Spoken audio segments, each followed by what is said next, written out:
¿Qué tal? ¿Cómo están?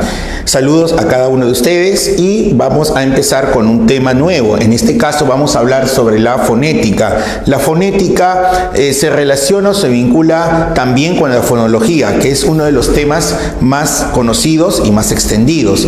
Tanto fonética como fonología se vinculan directamente con lo que tiene que ver con el lenguaje. Recordemos que el lenguaje tiene dos planos, que son la lengua y el habla. La lengua se vincula con la fonología y la fonética se vincula con el habla. Vamos a ver entonces cómo se da esto. En primer lugar, la palabra fonética proviene del griego phone, que significa fono o sonido. Eso hay que tener en cuenta. Ahora, esta fonética es una disciplina que se encarga de describir la producción del sonido articulado. Cuando digo describir, nos da a entender que va a dar rasgos, cualidades o características de los sonidos. ¿Entendido? Disciplina que describe, por ello, la producción del sonido articulado. Cuando hablamos de sonido articulado, estamos hablando del sonido propiamente como tal. ¿Se entiende? Es decir, que suena, que se percibe por la audición. Ese sonido articulado lo conocemos como fono. Los sonidos articulados son los fonos. Lo que nosotros articulamos, hablamos, son una cadena de fonos. ¿Entendido? De ahí que se relaciona la fonética con el habla. Ahora tenemos aquí un gráfico. En este gráfico podemos ver el perfil de una persona. Sabemos que todas las palabras, antes de que éstas sean habladas o escritas, se encuentran almacenadas en nuestra mente, en nuestro cerebro. Es ahí donde encontramos una organización tremenda y fantástica. Esa organización tremenda y fantástica es justamente la lengua, ese sistema, esa organización. En principio, todos los sonidos se encuentran en la mente. Estos sonidos se representan dentro de barras oblicuas y en letras minúsculas. A esos sonidos se les denomina como fonemas. Entonces, el fonema es mental, es abstracto, es la representación. Representa al sonido que yo hablo, articulo. Luego, cuando este sonido es propiamente articulado o hablado, se le conoce como fono. Acá podemos ver una cadena, ¿no es cierto?, acústica, donde el fono se representa dentro de corchetes y también en minúscula. En conclusión, diremos que el fonema es un ente abstracto, entendido, que se llega a materializar o concretizar. Se hace concreto a través de las siguientes formas. El fonema, que es el sonido mental o abstracto, se hace concreto a través de los fonos o sonidos articulados que pertenecen al habla. O también se puede concretar un fonema a través de estos signos gráficos llamados letras o también grafemas. Muy bien, cabe resaltar que en el habla se perciben los fonos, es decir, los sonidos articulados y sus variantes. ¿Cuáles son las variantes de los fonos? Los fonos tienen variantes denominadas alófonos. ¿Qué es lo que sucede? Tengamos en cuenta lo siguiente. Cuando nosotros hablamos, podemos notar precisamente lo que viene a ser la variación. De repente alguien por ahí dice carne, pero de repente alguien dice carne. De repente otra persona dice calne. En Centroamérica, por ejemplo, la tendencia es pronunciar la vibrante simple o la vibrante múltiple como una L, calne. ¿Entendido? Entonces, cárcel en lugar de cárcel. Entonces, ¿qué sucede? Los sonidos, si bien es cierto que tienen única representación mental, un fonema, al momento de producirse, adquieren variantes. Esas variantes son habladas. Esas variantes se les conoce como alófonos. Entonces, si yo quisiera transcribir Fonéticamente quiere decir que debo considerar todas las variantes sonoras o pronunciadas. Todas esas variantes se llaman justamente alófonos, ¿entendido? Por lo cual la transcripción fonética es más compleja.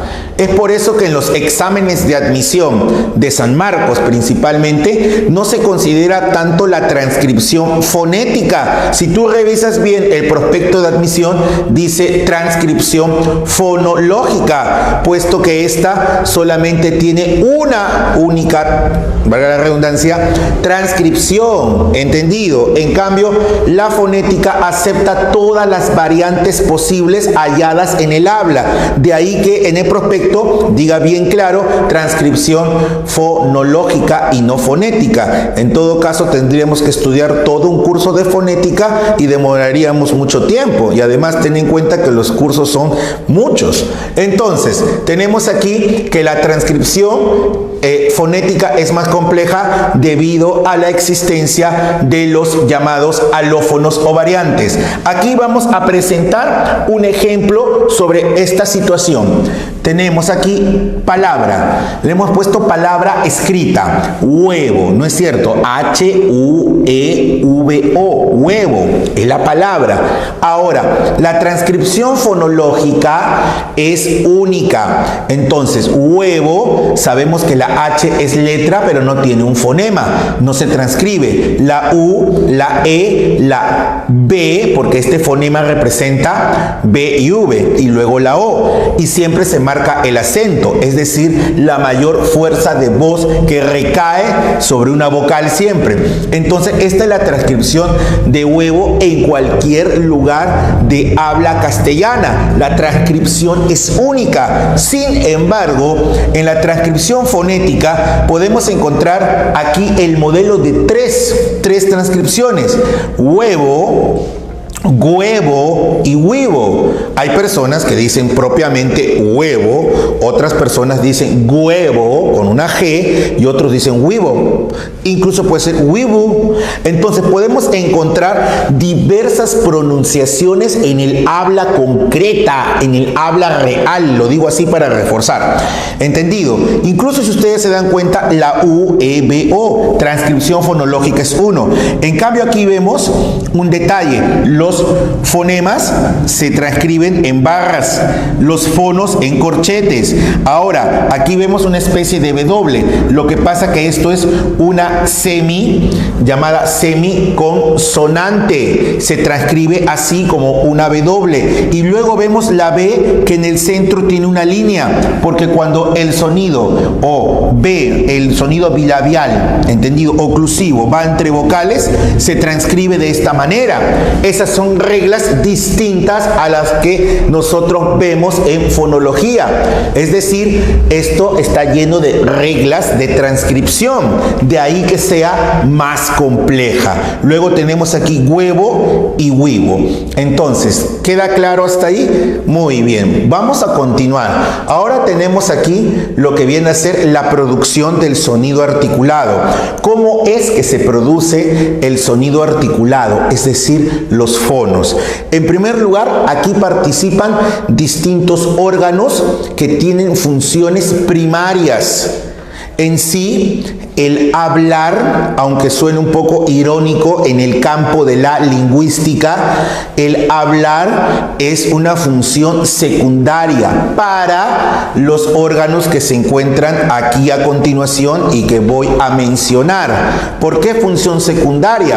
Por ejemplo, vamos a encontrar una cavidad cuyo nombre es la cavidad infraglótica, y la cavidad infraglótica contiene a los pulmones, los bronquios, la tráquea, el diafragma.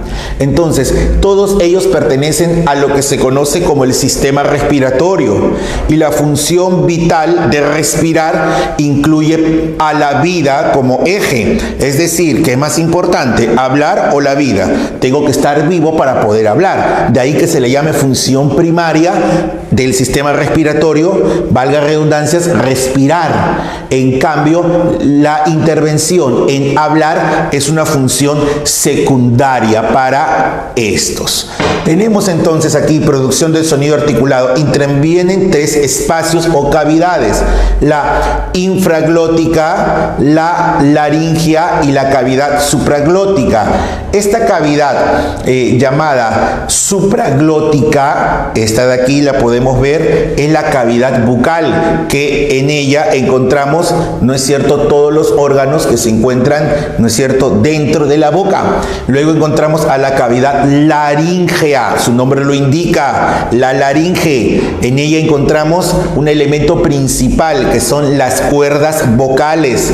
Y luego tenemos la cavidad infraglótica, que corresponde a lo que viene a ser el sistema respiratorio, con órganos muy importantes como los pulmones, que sí influyen directamente en la articulación de los sonidos. Vamos a ver aquí 2.1, cavidad supraglótica. Vamos a hablar de esas tres cavidades. Empezamos. A la cavidad supraglótica también se le conoce como la cavidad de la articulación. Cuando hablamos de articular, estamos hablando del uso de las partes o elementos de la boca, los labios, la lengua, el paladar, los alvéolos, cómo estos participan para dar propiamente un sonido determinado. A esta cavidad se le conoce como cavidad por ello de la articulación. Ahí encontramos a la lengua, el ápice, los alvéolos, el paladar, el velo del paladar principalmente. Veamos aquí el siguiente gráfico. A este gráfico se le reconoce como perfil articulatorio. Tenemos aquí los labios, labio superior, labio inferior. Esto influye en lo que se conoce puntos de articulación. ¿Qué es un punto? Es un lugar de encuentro. Se encuentran órganos para articular. Por ejemplo, cuando uno articula el sonido P, ¿no es cierto? P, el sonido, el nombre es P, pero en sí la pronunciación de este sonido es el siguiente. ¿Qué sucede en ese sonido? Se une el labio superior y se une el labio inferior. Se unen. Entonces, ahí hablamos de sonidos bilabiales. Bi, los dos labios, superior e inferior. Entonces, la cavidad supraglótica contiene a estos órganos que son labio superior, labio inferior. Luego tenemos a la lengua. Tenemos a la lengua. La lengua, la punta de la lengua se le va a conocer como ápice. ¿Entendido? Muy bien. Luego tenemos ahí en la parte superior, podríamos decir como una especie de techo o techito, podríamos decir, sobre los dientes superiores vamos a encontrar los llamados alveolos. De ahí que cuando la lengua se acerque al alveolo se llame sonido linguoalveolar o simplemente sonidos alveolares, porque se entiende que la lengua participa en la articulación de todos los sonidos. Luego tenemos aquí al paladar y la parte final del paladar la vamos a llamar velo del paladar. Cabe destacar que un órgano muy importante en la articulación, en esta cavidad, es la lengua, que es el órgano más móvil, podríamos decir, dentro de ese grupo. Ahora tenemos aquí 2.2, la cavidad laríngea. Su nombre lo indica. Laríngea es una palabra derivada de laringe. Se le conoce también como cavidad de la fonación. Cuando hablamos de la fonación, es diferente a la articulación. La fonación es la producción de la voz, es la producción del sonido, digamos, en bruto. La articulación es cuando le damos ya una particularidad. Entonces, la producción de la fonación o la voz se produce en la cavidad laríngea. ¿Entendido? La articulación en la supraglótica. Ahora, en la cavidad laríngea encontramos propiamente a la laringe. La laringe está compuesta de 4 cartílagos: los cricoides, tiroides, también conocido como manzana o nuez, ¿no es cierto? Y los 2 aritenoides, ¿entendido? Ahora, de estos, los aritenoides son aquellos que tienen mayor movimiento y flexibilidad y participan en la producción netamente del sonido o la voz. En la laringe es donde se hallan las cuerdas vocales, conocidos por algunos médicos y biólogos como repliegues vocales también. La importancia de las cuerdas vocales es, digamos, la siguiente, porque permite incluso clasificar a los sonidos de la siguiente manera, como sonoros y sordos. Se le dice sonoros si las cuerdas vocales vibran o tienen mayor tensión, y se le llama sordos cuando éstas no vibran o en todo caso la tensión es menor, debido a que la naturaleza de esta parte fisiológica es vibrar. Mayor tensión, sonoro; menor tensión, sordo. Es una mejor explicación para esto. Luego tenemos aquí la cavidad infraglótica. En esta cavidad infraglótica vamos a hablar propiamente de los órganos que participan en la respiración. Hay varios, pero el que importa para la parte fonética o lingüística son los pulmones. Veamos entonces, esta cavidad está ubicada debajo de la glotis. En esta cavidad hallamos los órganos de la respiración, que son el diafragma, los pulmones, los bronquios y la tráquea. ¿Cuál de ellos es el que importa más? Rescatamos los pulmones. Presentan dos momentos,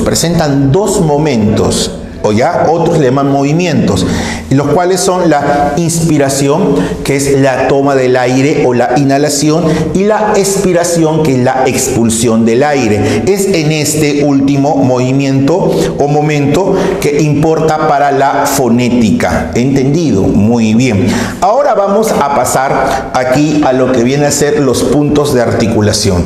Estos puntos de articulación se vinculan o relacionan con una de las cavidades, justamente con la cavidad que tiene que ver con los órganos, justamente, ¿no?, bucales. Lo podemos ver por aquí, es la cavidad supraglótica. Entonces se produce cuando se unen o aproximan los elementos de esta cavidad. Entonces tenemos distintas clases de sonidos de acuerdo a ello. Si el labio superior y labio inferior se unen al articular, entonces tenemos los bilabiales. Acá hay un detalle. Aquí nosotros ya debemos saber pues nuestro alfabeto fonológico. Eso ya se vio en la clase anterior. Así que vamos a usar esta misma simbología. ¿Entendido? Si digo bilabiales, entonces se une el labio superior y se une el labio inferior. Vamos a ver una especie de mnemotecnia para poder aprender esto. Si yo digo sonidos bilabiales, lo podemos aprender de la siguiente manera. ¿Cuáles son los sonidos bilabiales? Pumba. Vamos a decir así, Pumba, un personaje conocido por ahí. Entonces, si yo digo Pumba, vamos a eliminar siempre a las vocales. ¿Entendido?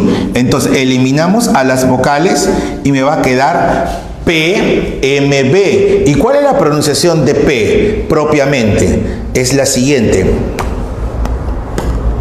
Incluso suena como una pequeña explosión. ¿Entendido? Luego tenemos este sonido. Y los labios se unen. Y luego tenemos este. Entonces tenemos a los sonidos, por ello, bilabiales. ¿Por qué son bilabiales? Vamos a ver. Esto de aquí se llama punto de articulación, porque se producen cuando se unen o aproximan los elementos de la cavidad bucal, en este caso los labios superior e inferior. Muy bien, entonces bilabiales son Pumba. Quitamos a las vocales y nos queda propiamente los sonidos bilabiales. Vamos con los dentales. Los dentales vendrían a ser lo siguiente. La mnemotecnia a practicar sería todo. ¿Entendido? Todo. Y en todo eliminamos justamente aquí las vocales y nos queda T y D. La pronunciación propiamente de T y D.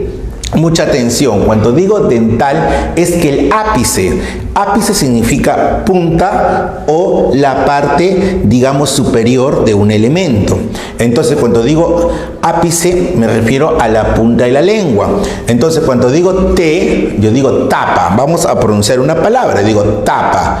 Quitamos pa y me queda ta. Digo ta, ta, ta.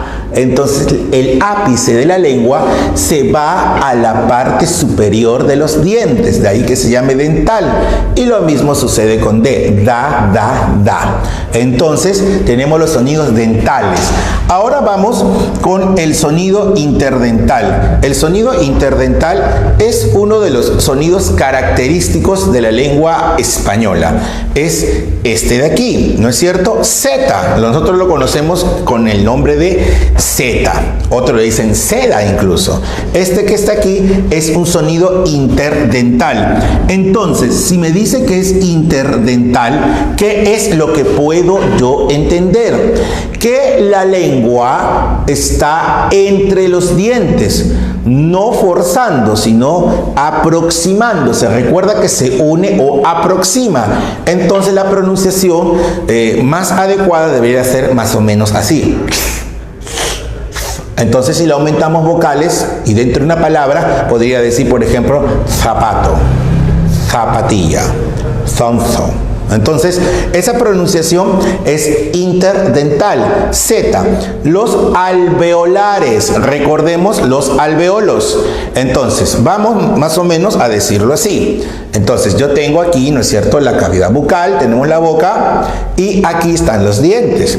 Aquí, en la parte de los dientes, la parte posterior, ya, si llevamos la yema del dedo, vamos a tocar una especie de almohadillas, más o menos, vienen a ser los alveolos. Cuando la lengua se aproxima o se une a esta ubicación, el sonido toma el nombre de linguo alveolar o simplemente alveolar. ¿Entendido? Entonces la mnemotecnia es la siguiente. Bueno, voy a mencionar a alguien que es conocido y era más conocido, digamos, en mi época de adolescente, podríamos decir.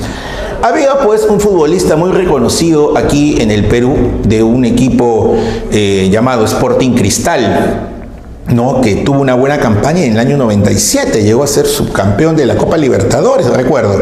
Y ahí pues jugaba el famoso Norberto Solano, hoy conocido como técnico y asistente también técnico de la selección peruana de fútbol.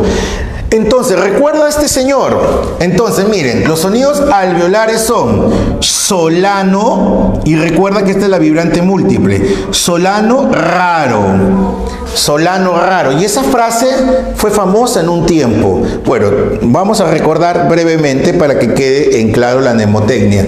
Este señor Norberto Solano llegó a jugar en el equipo del Boca Juniors de Argentina y llegó a compartir escenario futbolístico hasta en 3 ocasiones con Diego Armando Maradona. Exacto, muy conocido ese futbolista.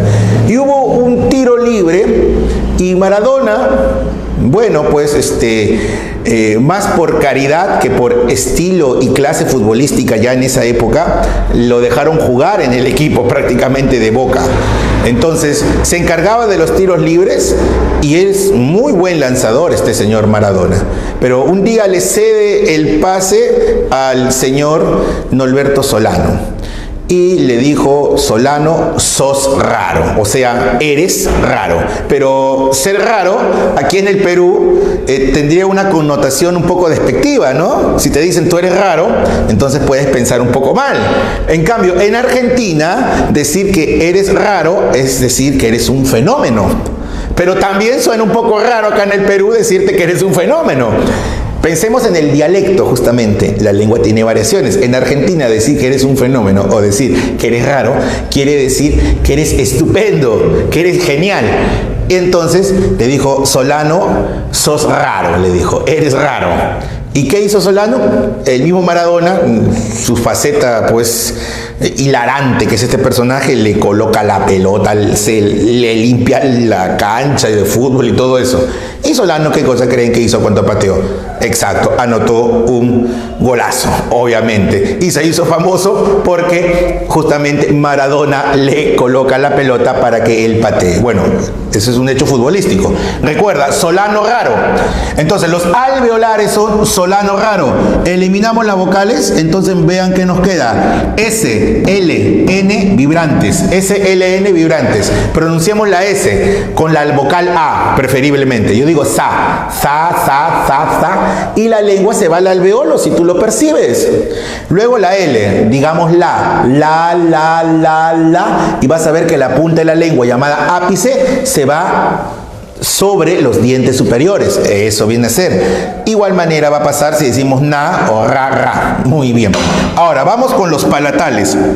Los palatales vienen a ser cuando la lengua se aproxima al paladar. Recordemos que el paladar es como, digamos, el techito, digamos, aquí arriba, y la lengua no se puede pegar al paladar. Ojo, en el castellano no tenemos sonidos netamente, ¿no es cierto?, palatales, en que la lengua, más o menos en esta posición está el paladar, que la lengua se pegue ahí. Pero existen otro grupo de lenguas, no en el castellano, otro grupo de lenguas donde existen sonidos netamente palatales. ¿Ya? Hay lenguas, por ejemplo, hay una parte que no he mencionado ahí, que es la campanilla, o también llamada úvula.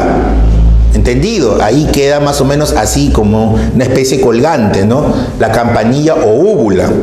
¿No es cierto? Entonces, ¿qué sucede? Hay lenguas que tienen sonidos uvulares. En cambio, aquí no encontramos esa clasificación. Cada lengua tiene distintos sonidos. Entonces, ¿se imaginan cuántos fonos debe haber por ello? O alófonos.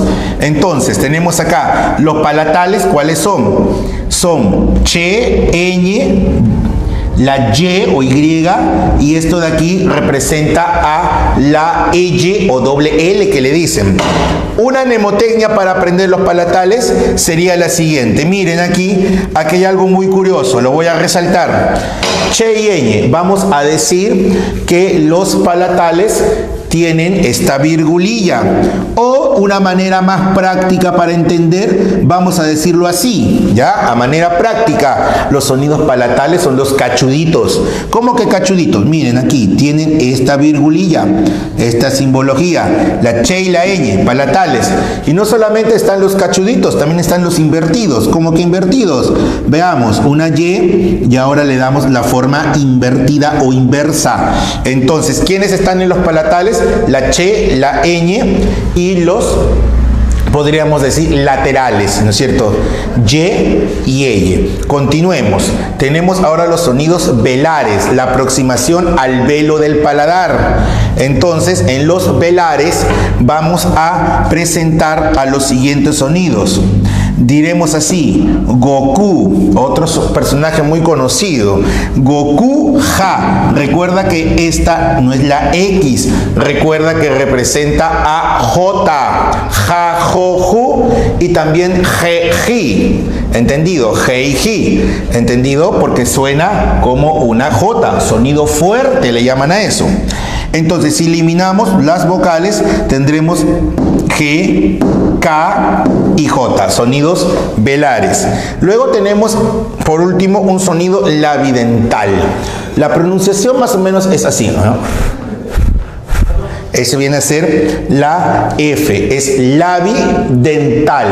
Muy bien, entonces recordemos, bilabiales, pumba. Dentales, todo. Interdental, Z. Alveolares, solano, raro. Palatales, cachudos e invertidos. Velares, gokuja. Y labidental, F. Muy bien. Pasemos a otro criterio muy importante, los modos de articulación. Ahora alguien dirá: profesor, yo he visto esto en fonología. Sí, pues, y qué curioso. ¿Sabes por qué digo qué curioso? Porque netamente estos temas son fonéticos. ¿Entendido? Muy bien. La fonología, como pertenece a la lengua, y la lengua es el sistema, y el sistema está lleno de reglas. ¿Entendido? Lleno de reglas. Y la fonología pertenece a la gramática. Recuerda esto, la fonología pertenece a la gramática. Y todo lo que es gramática da a entender las reglas del sistema. ¿Entendido? Todo lo que es gramática da a entender las reglas del sistema. ¿Queda claro? La fonología en sí estudia las reglas del sistema sonoro mental. ¿Entendido? Y la fonética estudia la descripción del sonido articulado. Eso es como quien dice para romper mitos, ¿no? Porque en sí decimos fonología cuando muchos de esos capítulos son de fonética en sí. Pasa que no se enseña fonología porque la fonología en sí es compleja, porque es el sistema y está llena de reglas. ¿Entendido? Entonces de repente alguien por ahí quiere postular a lingüística, pues cuando uno va y estudia lingüística aprende diversos fenómenos y se queda sorprendido, ¿no? Cuando alguien estudia una carrera pura, es biólogo, es físico, es químico, es matemático, como que va rompiendo mitos. Desaprende para aprender, que hay una frase por ahí, ¿no? Eso es cierto, eso es muy cierto. Aquí también, aquí en Grupo Ciencias, también nosotros rompemos mitos entonces, ¿ya? Muy bien. Entonces, continuamos aquí. Modos de articulación. Se relacionan con el paso del aire, ¿entendido? El paso del aire y sobre todo la salida del aire al momento de la articulación. Recordemos lo que hemos dicho.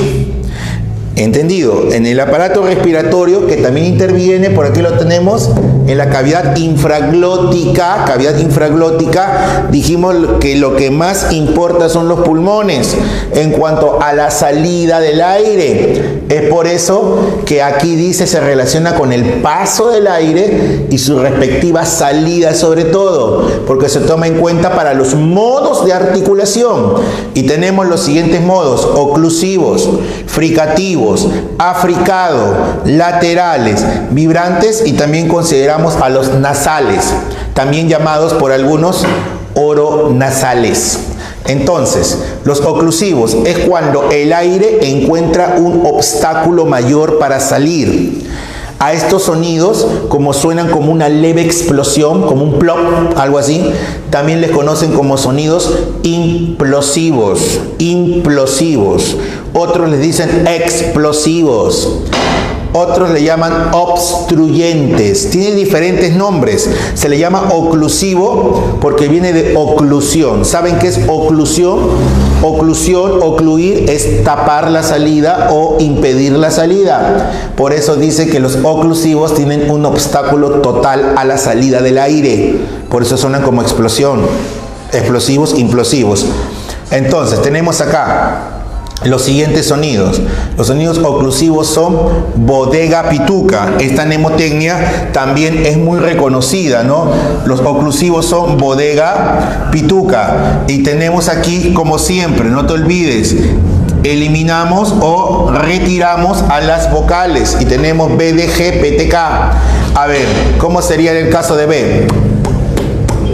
Es oclusivo. En el caso de D, y así, ¿no es cierto? G se pronuncia K, ¿no es cierto? P, T, y este de acá sería K. Entonces, ¿qué tenemos ahí? Oclusivos, obstáculo total a la salida del aire. Cuando el obstáculo es parcial, es decir, la salida es con cierta, digamos, restricción. ¿Entendido? Cierta restricción. Entonces, ¿qué es lo que sucede? El sonido suena más o menos como un silbido. Algunos a los fricativos le llaman silbantes o sibilantes. Por ejemplo, el caso de S, el sonido es S. El caso de F, ¿no es cierto? Z. El caso de J. Entonces tenemos ahí los sonidos fricativos. La mnemotecnia sería la siguiente. Vamos a explicarlo. La mnemotecnia para los fricativos sería soy Fox. Soy Fox. Quitamos aquí la vocal SY. Y en este caso, mucha atención, esta no es una vocal, es Z. ¿Entendido? Entonces, oclusivos, bodega, pituca. Eliminamos vocales. En el caso de los fricativos, soy Fox. Avanzamos y tenemos al sonido africado. El sonido africado se da entre una oclusión, es decir, un obstáculo y luego una fricción. Entonces, a este sonido africado vamos a tener ¿a quién? A la che, cha. Muy bien. Luego tenemos los laterales. El aire no va a salir, pues, digamos, propiamente así de rostro, ¿no? Lo que pasa es que el aire sale por los lados, por las mejillas. Se le conoce como laterales a L y la L, ¿no es cierto? Muy bien. Esa es la doble L, ya más conocida como L. Luego tenemos a los vibrantes. Vibrantes, aquí vamos a considerar la acción de las cuerdas vocales. Si la tensión para pronunciar este sonido es, digamos, menor, es simple. Y si es mayor, es múltiple. Por ejemplo, yo digo caro, caro, oro. Este de aquí, vibrante simple, pero si digo caro, entonces vibrante múltiple. Muy bien. Y luego tenemos por último en ese grupo a los nasales. Se les dice nasales, otros oronasales, porque igual participa la cavidad oral, siempre va a participar. Estos sonidos nasales encuentran la salida por las fosas nasales. Es por eso que si yo me cubro las fosas nasales y quiero pronunciar esta palabra que contiene a los nasales, que justamente es mañana, mañana contiene a M, N. Por lo tanto, si yo me cubro las fosas nasales, estos sonidos no van a sonar propiamente. Entonces yo hago lo siguiente, digo mañana, mañana, ma, la M, ña, na. Pero ¿qué pasa si yo me cubro las fosas nasales? ¿Cómo suena? Mañana. Entonces no tiene un sonido propiamente, porque estoy tapando el obstáculo, estoy obstaculizando la salida propiamente del aire. Y es ahí donde influye las fosas nasales. Muy bien, luego tenemos por la acción de las cuerdas. Cuando hablamos por la acción de las cuerdas, hemos dicho justamente ya, ven cómo todo se relaciona, cómo cada dato se interrelaciona. Si las cuerdas vocales tienen una tensión mayor, los sonidos serán considerados sonoros. Se considera sonoros a las vocales, laterales, vibrantes, nasales. A ver, aprendamos. ¿Cuáles son los sonoros? Vocales, laterales, vibrantes, nasales, y la aumentas ahí, bodega. La aumentas bodega, o sea, BDG. ¿Qué son estos? No te olvides. Oclusivos. Entonces, esos son oclusivos sonoros. Luego tenemos a los sonidos sordos. Entonces, alguien dirá, profesor, si los sonoros son las vocales, A, E, I, O, U, laterales, L, E, Y, vibrantes, simple, R, múltiple, R, nasales, M, Ñ, N, bodega. ¿Qué cosa quiere decir? Que sordos, ¿cuáles son? Los que quedan, obvio. ¿Cuáles son sordos? Entonces son pituca, miren ahí que dice pituca, sordos son pituca. Entonces eliminamos las vocales y ya sabemos qué sonidos nos quedan. Pituca, sacha, mira, se llama sacha todavía la pituca, mira, bien. Quitamos ahí y queda fox, pituca, sacha, fox. Recordando que en este caso es Z, ¿ya? Muy bien, entonces de todo esto es que surgen esos famosos cuadros donde dicen, a ver, este fono, o fonema dicen, ¿no? Este fono, P, ¿no? ¿Qué cosa es? Bilabial. ¿Qué más es? Aquí está, oclusivo. ¿Qué más es? Sordo. Entonces empiezan a crear una tabla a partir de todo esto que está aquí. Y por último, vamos a hablar sobre las vocales brevemente. Las vocales. Esta es la posición de la lengua según cómo se articula. Recuerda que la articulación es en la cavidad bucal, ¿entendido? En cambio, la fonación, que es la producción de la voz, se da en la cavidad laríngea. Y entonces tenemos aquí vocal central baja, A, vocales anteriores, I, E, anterior media, E, anterior alta, I, vocales posteriores, O, U, media O y alta U. ¿Entendido? Muy bien, entonces hemos revisado el capítulo, el tema de fonética, ¿no? Muy bien, muchas gracias a cada uno por su atención.